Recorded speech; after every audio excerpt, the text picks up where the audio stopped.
وہ حرام. جو رسول کے عقیدے کو اپنے لیے معیار عقیدہ نہیں بناتا، جو رسول کی حلال کردہ چیزوں کو اپنے لیے حلال سمجھتا نہیں ہے، جو رسول کی حرام کردہ کو اپنے لیے حرام نہیں سمجھتا، جو رسول کی احکامات پہ لبیک نہیں کہتا، جو اللہ کے نبی کے منع کردہ امور سے اجتناب کے لیے تیار نہیں ہے، پھر وہ یہ دعویٰ کرے کہ میں رسول اللہ کا مقام بہت مانتا ہوں، یہ زیادتی نہیں؟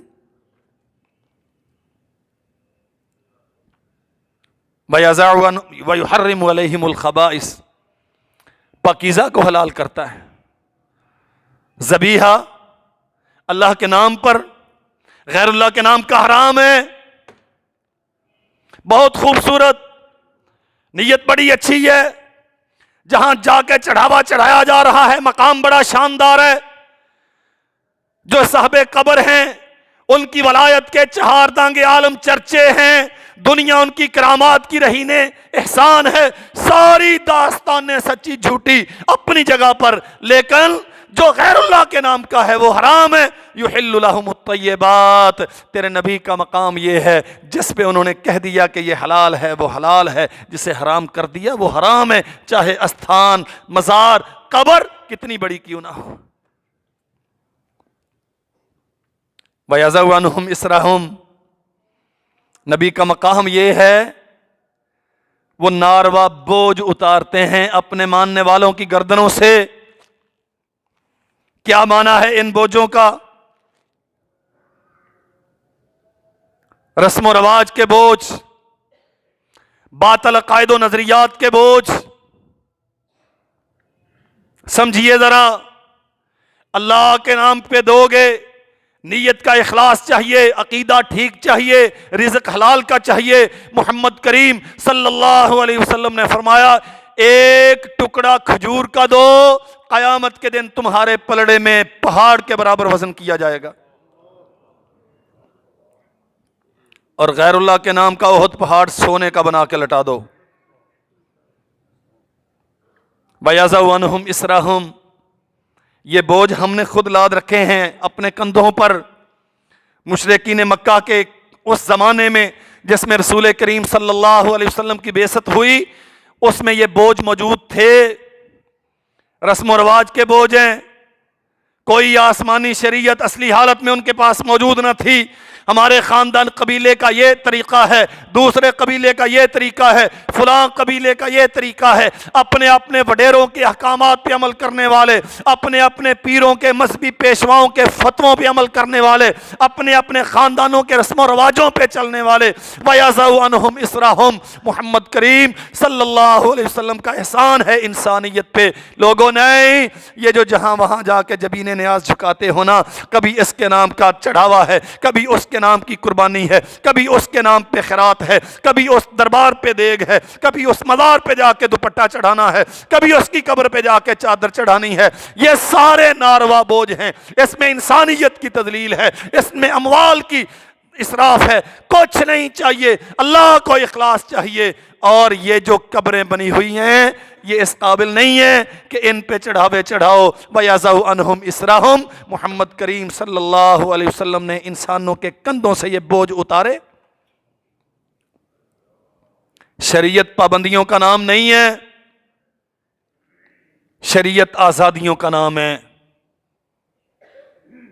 سمجھ لو اچھی طرح.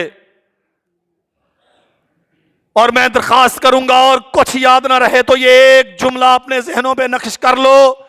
شریعت اسلام پابندیوں کا نام نہیں، شریعت آزادیوں کا نام ہے.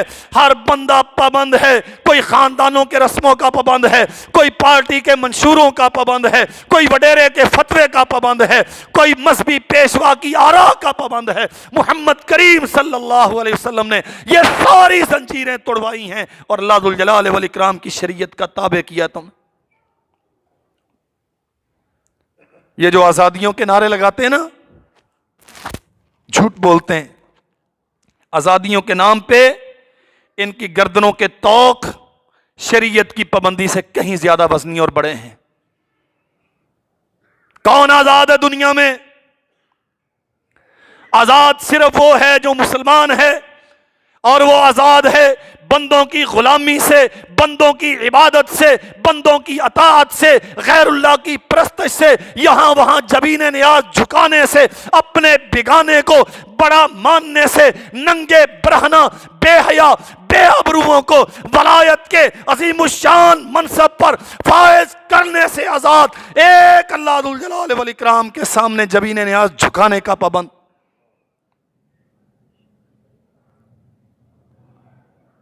شریعت محمد کریم صلی اللہ علیہ وسلم انسانوں سے یہ بوجھ اتارنے کے لیے آئے۔ بالاغلال التی کانت علیہم، جو گردنوں میں طوق پہنے ہوئے ہیں، رسول کریم صلی اللہ علیہ وسلم کا مقام اگر سمجھتے ہو تو اللہ کے نبی یہ طوق اتارنے کے لیے، توڑنے کے لیے تشریف لائے۔ کیا طوق ہیں گردنوں میں؟ اللہ اکبر۔ عرسوں کے نام پہ، قبروں کے نام پہ، غیر اللہ کے نام پہ، دروازے پہ مانگنے والا آ گیا، وہ مانگتا ہے پیروں کے نام پہ، حسین رضی اللہ عنہ کے نام پہ، اور گھر والا ڈرتا ہے اگر نہ دیا تو اس کی بد دعا چاٹ جائے گی۔ وَيَضَعُ عَنْهُمْ إِصْرَهُمْ وَالْأَغْلَالَ الَّتِي كَانَتْ عَلَيْهِمْ، وہ چڑھاوے چڑھاتے تھے بتوں کے نام پہ، اور یہاں رسول اللہ صلی اللہ علیہ وسلم کے مقام کے نعرے لگانے والے کیا کچھ نہیں کر رہے۔ یہ تیسرا ہے، یہ ساتواں ہے، یہ 10واں ہے، یہ سارا کچھ کیا ہے؟ وَيَضَعُ عَنْهُمْ إِصْرَهُمْ، قرض لے لے کے ماں کے تیجے ساتے کرتے ہو، اور سود پہ پیسے لے کے برادری کی رضا کے لیے دیگیں چڑھاتے ہو، بیٹی کو بیاہنے کے لیے لمبے چوڑے جہیزوں کی تیاریاں ہوتی ہیں، بھیک مانگ کے مسجدوں میں جا کے سوال کر کر کے کیا کریں جی، آخر رسم زمانہ ہے، ہم نے یہ کرنا ہے سارا۔ میں کسی ایک کو بلیم نہیں کرتا، اجتماعی طور پہ ہمارے معاشرے کا المیہ ہے، ہاں مہمانوں کو کھانا کھلانے کے لیے ہم بیٹے کی بارات لے کے جا رہے ہیں، 150 کا جلوس جا رہا ہے، بیٹے کو بیاہنے کے لیے نہیں، مخالف فریق کو فتح کرنے کے لیے گویا ہم جا رہے ہیں۔ اتنے لمبے چوڑے اہتمام، وَيَضَعُ عَنْهُمْ إِصْرَهُمْ وَالْأَغْلَالَ الَّتِي كَانَتْ عَلَيْهِمْ، یہ تو نصرانیوں کے رسم و رواج تھے، یہ تو ہندوؤں کی تہذیب تھی۔ وہ محمد کریم صلی اللہ علیہ وسلم جس کا کلمہ پڑھ کے جنتی ہونے کا سرٹیفکیٹ لیے پھرتے ہو، وہ تو امت کو ان سارے بوجھوں سے آزاد کرنے کے لیے آئے تھے۔ سب کچھ کریں گے، مسئلہ سنیں گے، پھر جا کے دادا ابو سے پوچھیں گے، مولوی نے مسئلہ بتا دیا، ہاں یہ مسجد کی حد تک رہ گیا، قرآن مجید کی آیت پڑھی تھی، ہم نے بھی بہت مرتبہ پڑھی ہے، رسول اللہ کی حدیث بیان کی تھی، مولویوں کا کام یہ ہے، ہم کریں گے وہ جو دادا ابو نے کہا۔ اور مقام رسول کا اتنا بڑا فلیکس لگا کے ہم جلسہ بھی کروائیں گے۔